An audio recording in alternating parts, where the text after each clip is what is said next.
के मेयार पर पसंद किया होता तो आज वो तुम्हारी बहू नहीं तुम्हारी बेटी बनकर खिदमत कर रही होती। जैसी तुम्हारी नीयत होगी वैसे ही मिलेगा। हाँ, यहाँ पर ये तमाम खुराफात को खत्म करने के लिए आज मैं तफसील से थोड़ी बात करूंगा।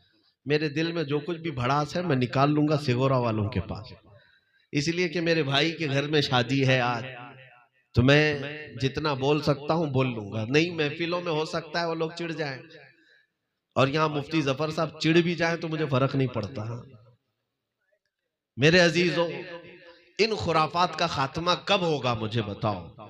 अगर तुम्हारे जरिए से नहीं हो सकता तो क्या गैर आकर के हमारी ये खुराफात को खत्म करेंगे?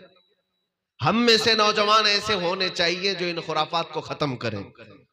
और अगर कोई नौजवान बच्चा उठता भी है, कुछ इलाकों में ऐसे हैं, हमारे शागिर्द भी हैं, कुछ हमारे मुरीद भी हैं, वो नौजवान ये अज़्म करके रहते हैं कि नहीं हज़रत हम शादी करेंगे तो हुजूर की सुन्नत पर करेंगे।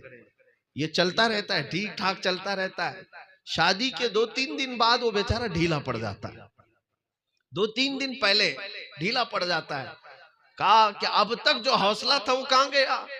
कहा अम्मा बहुत जबरदस्ती कर रही है, नानी भी पीछे पड़ी है, बहनें भी पीछे पड़ी है, दादी भी पीछे पड़ी है। जिंदगी में एक बार शादी हो रही है, बार बार तो होती नहीं, यही एक जुमला है, बार बार। उसको यही कहा जाता है, एक बार शादी हो रही है, बार बार थोड़ी ना हो रही है। तो वो एक बार के चक्कर में उसको क्या क्या बनाया जाता है। उसे बंदर भी बनना पड़ता है, कुत्ता भी बनना पड़ता है, सब बनना पड़ता है। और बेचारा ये दूल्हा ये समझ भी नहीं पाता कि उसके साथ क्या क्या हो रहा है। अजीजान गिरामी, उन गैरों की रस्मों से बाहर निकल आओ। मैं कहता हूं वो छिछोरी हरकतें हैं। एक गयूर मर्द जिस तरह से निकाह करता है वो शान के साथ करता है। यहाँ तक कि हमारे हिंदुस्तान में जो खुराफात में आई है, सबसे बुरी चीजें दुल्हनों के घर पर खर्च का बोझ डाल देना। इतना बोझ डाल देना कि लोग आज बेटियों से परेशान हो जाएं। सारे अखराजात तो उनके ऊपर डाले गए ना। याद रखो, ए दूल्हे, आज तू निकाह कर रहा है, जितना मांगना है मांग रहा है। कल तेरे घर में अल्लाह ने 4 बेटियां दे दी तो सामने वाला उससे डबल तुझसे हासिल करेगा। ये सिलसिलावार गुनाह है, ये चलता रहेगा। मैं आओ तुम्हें हुजूर की हदीस में एक सहाबी को बताता हूं निकाह कैसे होता है। गरीब सहाबी थे, हुजूर की बारगाह में आए, कहा या रसूल अल्लाह, जवान हो गया हूं, शादी करना है लेकिन पैसा नहीं है और मुझे कौन बेटी देगा? हुजूर पाक सल्लल्लाहु अलैहि वसल्लम ने फरमाया, मैं तेरा निकाह कराता हूं, लेकिन मेहर में देने के लिए एक चांदी की अंगूठी कम से कम ले आ जा। एक चांदी की अंगूठी बस, बाकी कुछ भी नहीं। मेहर तो देना है ना, शादी जितनी भी सादगी में हो जाए मेहर तो देना पड़ेगा। उस सहाबी ने कहा, या रसूल अल्लाह, मेरी इतनी ताकत नहीं कि एक चांदी की अंगूठी दे सकूं। हुजूर ने भेजा, कहा कि चांदी की नहीं दे सकता, लोहे की लेके आ जा। लोहे की अंगूठी देने की ताकत है तो वो लेके आ जा। दूसरे दिन वो सहाबी आए, कहा या रसूल अल्लाह, मेरी उतनी भी हैसियत नहीं है, पूरे मदीने का गरीब आदमी हूं, एक लिबास में रहते हैं, लोहे की अंगूठी देने की भी ताकत नहीं थी। अब सुनो, क्या ऐसे नौजवान का निकाह ही नहीं होना चाहिए? क्या ऐसे गरीब को निकाह करने का हक ही नहीं है? हुजूर पाक सल्लल्लाहु ताला अलैहि वसल्लम ने अंसार सहाबा में से एक को बुलाया और कहा, तुम्हारी बेटी है? कहा हाँ, मैं इस बंदे से तेरी बेटी का निकाह करता हूं। उस सहाबी ने कहा, आमन्ना सद्दकना या रसूल अल्लाह, आप जो फरमाए आका, कबूल है।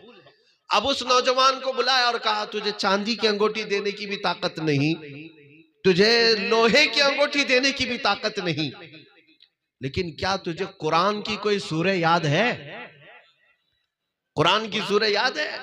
उस सहाबी ने कहा, हाँ या रसूल अल्लाह, फला फला फला सूरह मुझे याद है। हुजूर ने फरमाया, जा उनकी बेटी से मैं तेरा निकाह करता हूं, और मेहर में क्या रखा? इतनी सूरतें कुरान की अपनी बीवी को याद करा दे, यही तेरा मेहर है।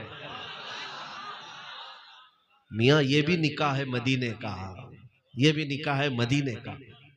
उस सहाबी का निकाह हुजूर ने सिर्फ कुरान की सूरतों पर करवा दिया। और इसीलिए हदीस में हुजूर ने फरमाया कि निकाह को इतना आसान बना दो कि जिना करना मुश्किल हो जाए। कितनी बड़ी हदीस है ये, आप जानते हैं?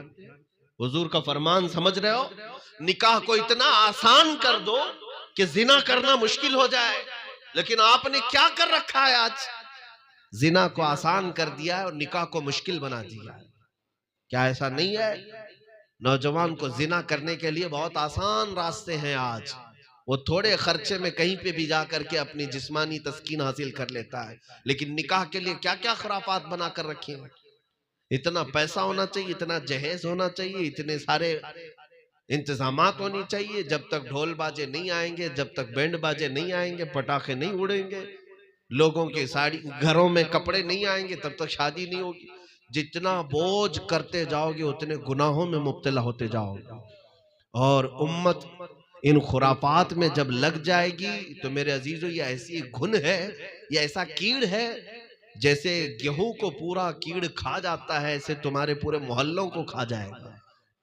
इसको निकालो, अपने मुआशरे से निकालो।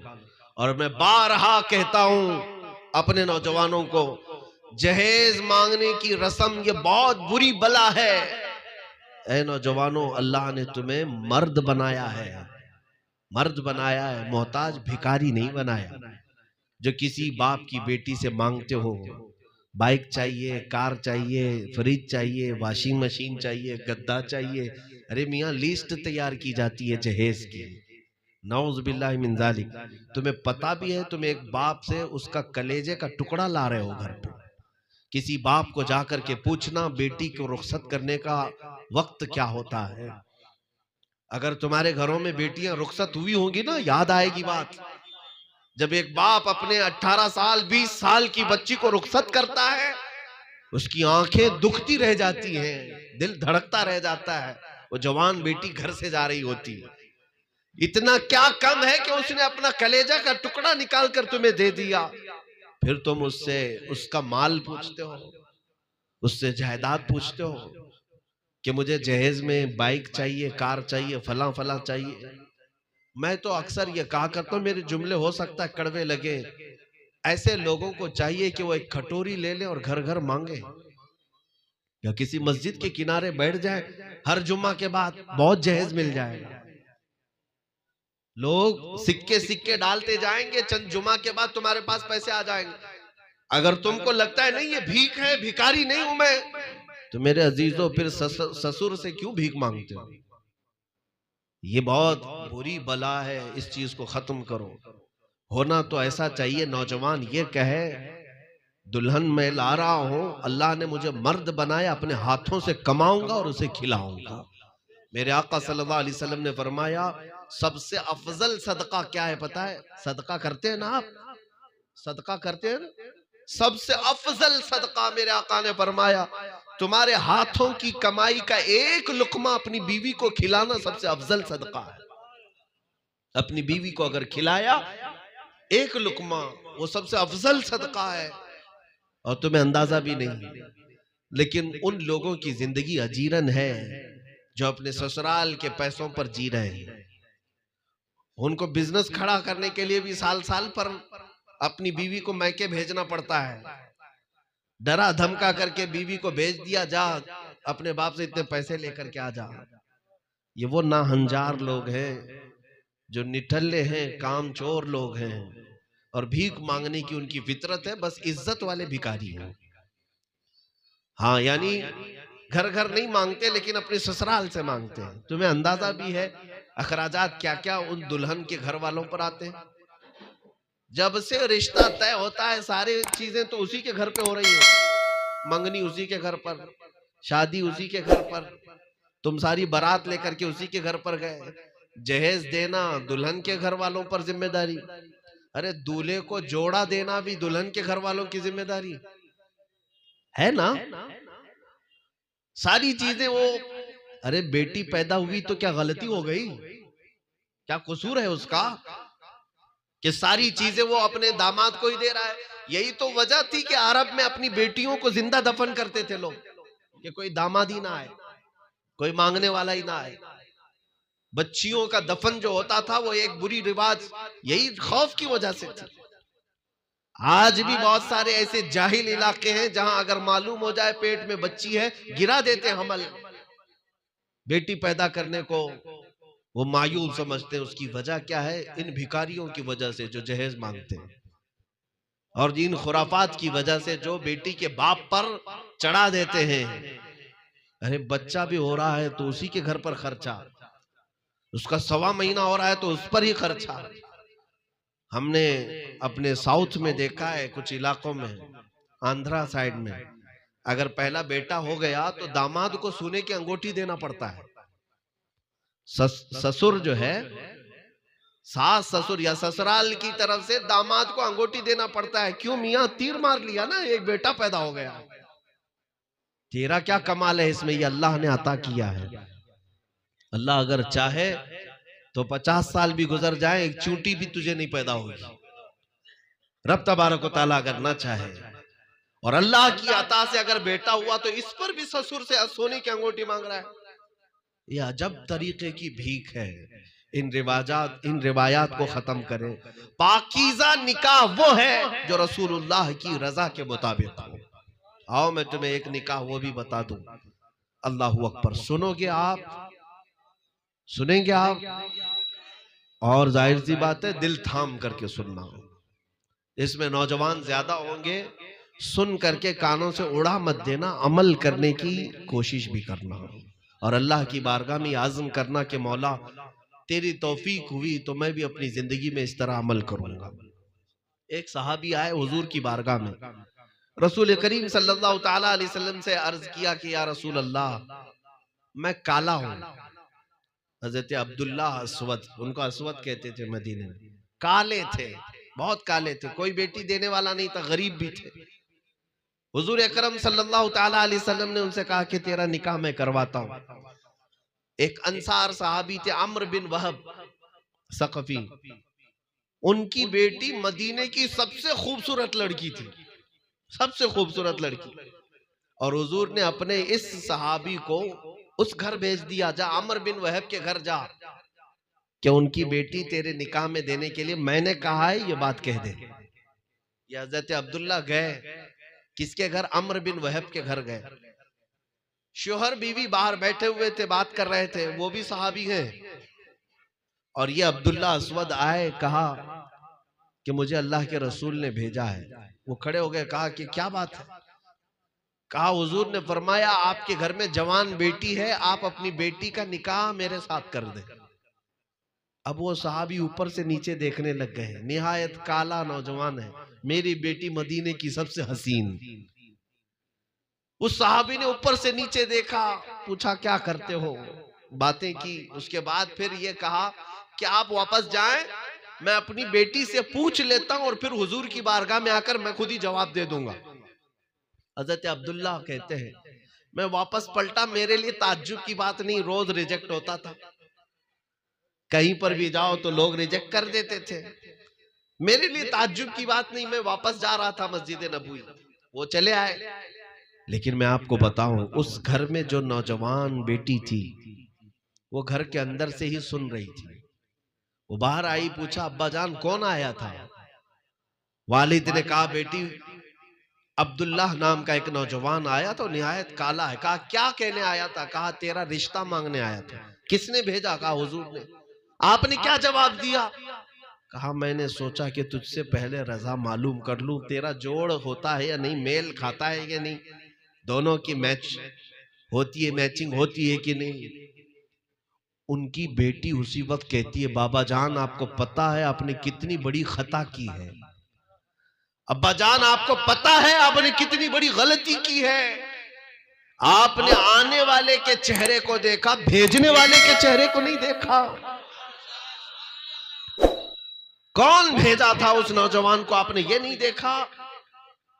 उस खातून ने कहा अब्बा जान अगर उससे भी ज्यादा कोई काला हुजूर भेजते तो मैं जरूर उससे निकाह करती, इसलिए कि मेरे आका ने फरमाया तो अपनी सारी मर्जियां हुजूर के कदमों पर कुर्बान। बेटी का ये जवाब सुन करके बाप को एहसास हुआ, कहा कि मैं जल्द से जल्द जाता हूँ हुजूर की बारगाह में माफी मांगता हूँ, मुझसे खता हो गई। हुजूर के भेजे हुए गुलाम को मैंने वापस भेज दिया। वो दौड़े दौड़े मस्जिद नबवी आ रहे थे, रसूल करीम सल्लल्लाहु ताला अलैहि वसल्लम उस वक्त मस्जिद में बैठे और ये अब्दुल्ला अस्वद सुना रहे थे अभी कि हुजूर वहां गया था, उन्होंने वापस कर दिया है। ये अभी सुना रहे थे, पीछे ही वो लड़की के बाप भी दौड़ते दौड़ते आए, कहा या रसूल अल्लाह माफ कर दें, मुझे माफ कर दें, मुझसे ताखीर हो गई, मुझसे खता हो गई, मैं अपनी बेटी को पूछने के लिए थोड़ा वक्त चाहा था, मुझे रिजेक्ट करना या वापस करना ऐसा इरादा नहीं था। नबी पाक सल्लल्लाहु ताला अलैहि वसल्लम ने उन्हें माफ किया और उसी मस्जिद में उनका निकाह हुआ। लेकिन सुनिए, हजरत अब्दुल्ला को हुजूर ने खुद अपनी तरफ से पैसे दिए, कहा जा शादी का सामान खरीद ला, आज तेरा निकाह है, अपनी दुल्हन को ले जाएगा, फला घर में रखेगा, कुछ खरीद करके आ सामान, हांडी पतेलियां तो जरूरत पड़ती है ना, घर गृहस्थी के लिए सामान। हुजूर ने अपनी जानिब से उन्हें पैसे दिए कि जा सामान खरीद ला। अब्दुल्ला गए, बाजार में सामान खरीद रहे थे। ये वो वक्त था जब अचानक मुशरिकीन मक्का मदीने पर हमला कर रहे थे।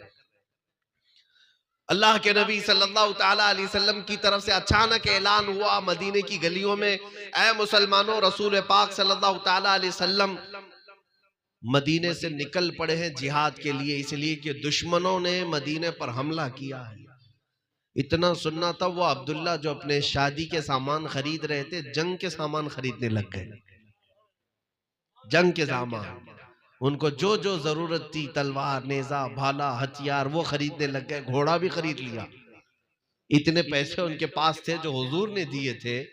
यहां तक के जिंदगी में कभी उन्होंने वो लोहे की जीरा नहीं पहनी थी, टोपी नहीं पहनी थी, वो भी खरीद लिया। पूरे पैसे खर्चा कर दिए, 1 रुपया भी बचाया नहीं। शादी का सामान खरीदने गए थे, लेकिन हुजूर का ऐलान क्या हुआ, सब कुछ जंग का सामान खरीद लिया। फिर वक्त आया कि सारी चीजें लिबास मलबूस में होकर वो मैदान जंग में आ गए और लड़ते रहे, इतना लड़ते रहे। हुजूर पाक सल्लल्लाहु ताला अलैहि वसल्लम ने देखा, अपने सहाबा से पूछा, इसको जानते हो, ये नया पहलवान कौन है? सहाबा ने देखा गौर से और कहा कि कोई नया आदमी लगता है, मदीने का तो नहीं है, क्योंकि आज तक सहाबा ने उनको कभी इतना पहना हुआ नहीं देखा, कभी घोड़े पे बैठा नहीं देखा, कभी तलवार उनके पास थी नहीं, इतनी गुर्बत थी। आज तलवार भी लहरा रहे हैं, ढाल भी हाथ में है, ऐसा कौन बहादुर आया है?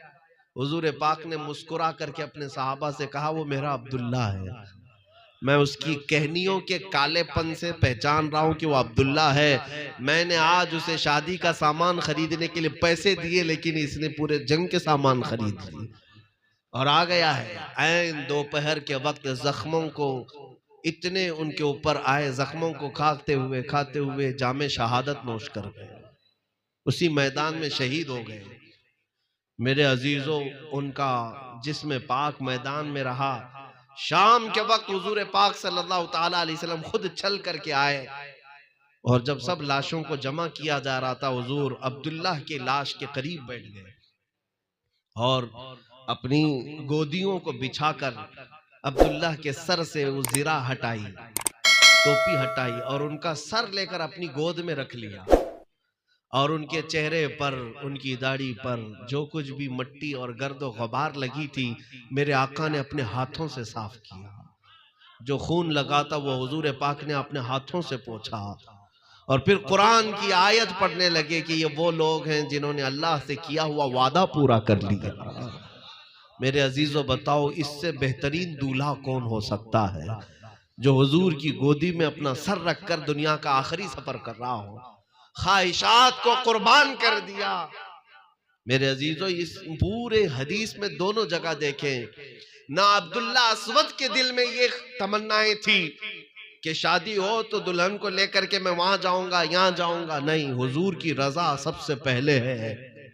और ना ही उनकी दुल्हन के अंदर ये ख्वाहिशात थी कि मेरा दूल्हा होगा तो ऐसा टॉप का होगा, ऐसे कपड़े पहनता होगा, नहीं, दुल्हन के अंदर भी यही ख्वाहिश थी कि जो होगा वो रसूल की मर्जी से होगा।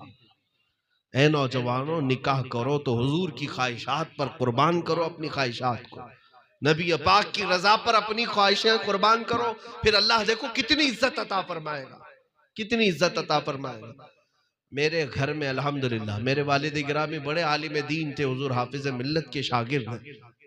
एक दो नहीं दसियों शादियां हुई, लेकिन किसी शादी में अल्हम्दुलिल्लाह कभी कोई खुराफात नहीं होने दी। लेकिन हमारा मामूल ये था कि जो दूल्हा हो उसकी शादी से पहले महफिल मौलूद घर में जरूर रखी जाती, खत्म कादरिया शरीफ जरूर होता। और हमने ये तय किया खास तौर पर अपने उन नौजवानों से कि निकाह से पहले हमारा बच्चा एक बार मुकम्मल खत्म कुरान करेगा। और निकाह के बाद दुल्हनों को हम ये कहते हैं, अगर अल्लाह ने तुम्हें हमल दे दिया तो 9 महीने तक एक कुरान, 3 कुरान, 5 कुरान जितने हो सकते हैं खत्म करो, फिर देखो तुम्हारा बेटा कैसा पैदा होगा। अजीजा ने गिरामी, जिंदगियों को इन खुराफात से, ये टीवी सीरियल मूवी और फिल्मों से निकाल करके आओ, हुजूर के दरबार में आओ, गुंबद खजरा की छांव में आओ। अब मैं चंद बातें नसीहत के लिए ये भी कह दूं, शादी हो जाती है, शादी को खुराफात से बचाना हम सब की जिम्मेदारी है, बचाएंगे ना इंशाअल्लाह। मैं मौलाना से भी कहता हूं, मैं अभी बांदा कल था, एक जलसे में था, वहां के उलमा भी मुलाकात की। मुझे एक बात बड़ी पसंद आई, इलाके के सारे उलमा ने इस बात पर इत्तेफाक कर लिया है कि जिसके घर में भी डीजे बैंड बाजे आएंगे उसका निकाह हमारे इलाके का कोई आलिम नहीं पढ़ाएगा। उलमा ने ऐलान कर दिया कि हम ऐसी शादियों में न जाएंगे न निकाह पढ़ाएंगे। अल्हम्दुलिल्लाह सुनने को ये मिला पिछले 1 साल से सारी खुराफात बंद है। उलमा चाहें तो इन खुराफात को भी रोकें। ऐसे निकाहों में नहीं जाएंगे हम जहां शैतान की तरह नाचते रहते हो, फिर उलमा को बुला करके क्या जरूरत है। और सारी खुराफात तुम्हें अगर गैरों की तरह से ही करना है तो उन्हीं को बुला करके अपने निकाह भी कर लेते। लेकिन तुम्हें पता है कि निकाह के लिए एक आलिम होता ही है, खुतबा रसूलुल्लाह का वो आलिम ही पढ़ता है। इसलिए मेरे अजीजों, दीन इस्लाम के तरीके पर आप अपने निकाहों को करें। जो बातें हैं शादी के बाद की, वो चंद